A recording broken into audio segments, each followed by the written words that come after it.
परम पूज्य गुरुदेव और वंदनीय माता जी की चरणों में कोटि कोटि प्रणाम। आप सभी को प्रणाम। सत्य घटना पर आधारित पुस्तक अद्भुत, आश्चर्यजनक किंतु सत्य में आज हम सभी सुनेंगे आसान होता गया शांति कुंज का सफ़र। मनोजीत दासगुप्ता, टाटा, जमशेदपुर, झारखंड बताते हैं कि जब मैं पहली बार शांति कुंज जा रहा था तो पत्नी बहुत रोई थी। उसे किसी ने कह दिया था वहाँ जाने वाले लौटते नहीं, वहीं के हो जाते हैं। उसे संदेह था कहीं मैं सन्यासी न बन जाऊं। मैंने समझाया, गुरुदेव स्वयं गृहस्थ हैं। वे हमेशा कहा करते हैं गृहस्थ एक तपोवन है। सबसे बड़ी तपस्या वही होती है। फिर मुझे सन्यास की ज़रूरत ही क्या है। मैं तो केवल उनके दर्शन करने जा रहा हूँ। इस प्रकार की ढेर सारी बातें करके उसे बड़ी मुश्किल से मना पाया था। मैं उन दिनों गायत्री परिवार से पहले पहल जुड़ा था। गुरुदेव का सत्य साहित्य पढ़ता रहा था। सन 1986 में जब गुरुदेव की सूक्ष्मीकरण साधना चल रही थी, उन्हीं दिनों दीवार लेखन तथा अखंड ज्योति वितरण का कार्य मुझे मिला। इसी वर्ष 3 फरवरी को गर्दनी बाग पटना के 9 कुंडीय यज्ञ में मैंने दीक्षा ली थी। उसी समय श्री चंद्रशेखर प्रसाद जी का सानिध्य प्राप्त हुआ।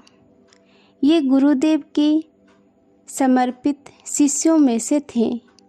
इनके व्यक्तित्व से मैं काफ़ी प्रभावित था। एक दिन अचानक प्रसाद जी ने मुझसे कहा, आप हरिद्वार चलें।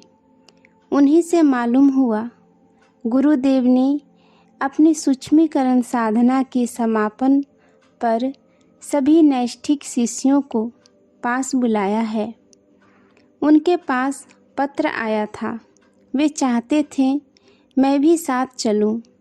मैं तो पहले ही अखंड ज्योति और युग निर्माण साहित्य से इतना प्रभावित था कि इनके सूत्रधार इस युग पुरुष के दर्शनों के लिए आतुर सा था। मैं सानंद चलने को तैयार हो गया। होली के बाद पटना से रवाना होना था। होली के अगले दिन घर से चला। खजूरिया चौक पहुंचकर देखा कोई यात्री वाहन नहीं चल रहा है। एक ट्रक वाले से अनुरोध किया तो उसने मुजफ्फरपुर तक पहुंचा देना स्वीकार किया।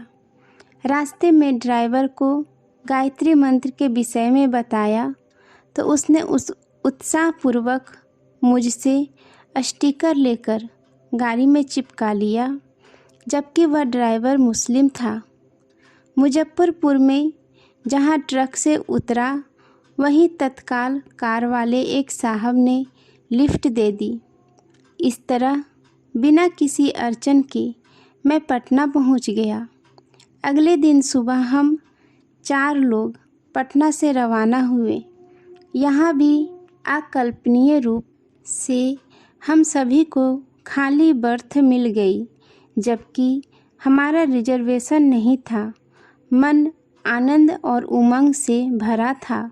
विपरीत परिस्थिति रहते हुए भी मार्ग में सर्वत्र अनुकूलता बनती चली गई।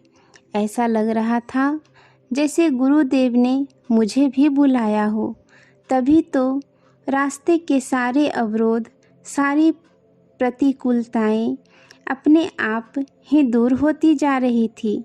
प्रातःकाल हरिद्वार पहुंचा और फिर मेरे सामने था बहुप्रतीक्षित अपना वह गुरुद्वारा गायत्री तीर्थ शांति कुंज। कितनी पवित्र शांति।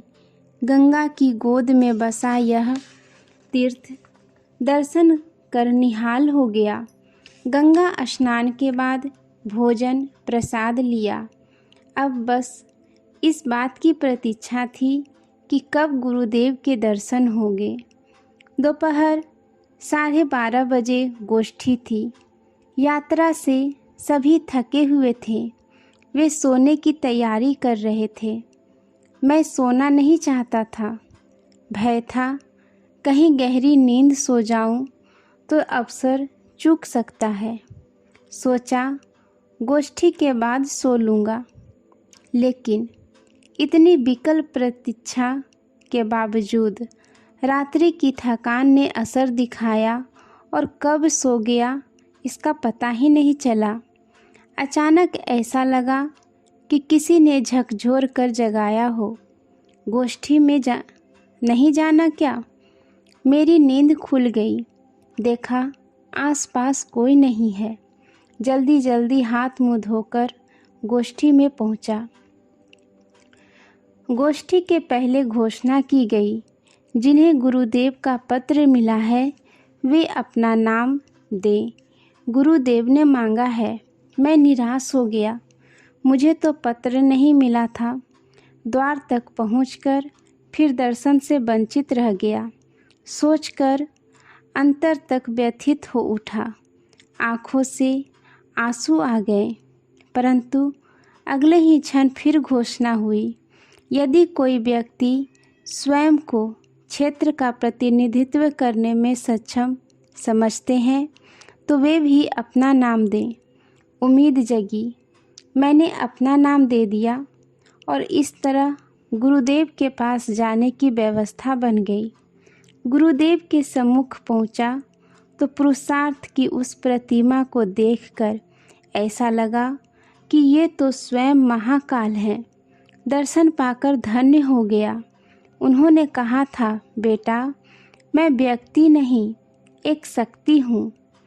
यह जो हार मास का पुतला देख रहे हो यह मेरा स्थूल रूप है। उनका निर्देश था, जीवन में स्वाध्याय और सत्संग कभी मत छोड़ना। दुनिया पेट और प्रजनन में मर खप जाती है, तुम उससे अलग हटकर रहना। गुरुदेव की प्रेरणा मुझे आज भी अपने कर्तव्य पथ पर अडिग रहने का संबल देती है। आज के लिए यहीं तक। आप सभी को धन्यवाद। जय गुरुदेव।